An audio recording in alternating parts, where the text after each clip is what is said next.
சட்டமன்ற தேர்தல் முடிவுகளை பத்தி ஏற்கனவே நம்முடைய தலைவர் அவர்கள் மிக தெளிவா சொல்லிட்டாங்க. வெறும் 17 லட்சம் வாக்குகள் வித்தியாசத்துல தான் நாம இன்னைக்கு வெற்றி வாய்ப்பை இழந்திருக்கிறோம்.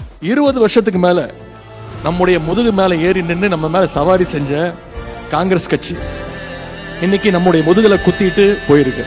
இதை யாரும் மறந்துடாதீங்க.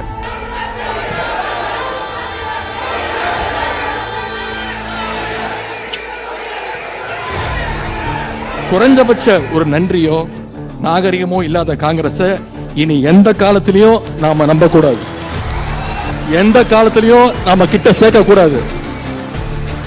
அவங்களுக்கு சரியான பாடத்தை நாம கத்துக் கொடுக்கிறோமோ இல்லையோ, தமிழ்நாட்டு மக்கள் நிச்சயம் வெகு விரைவில் கத்துக் கொடுப்பாங்க.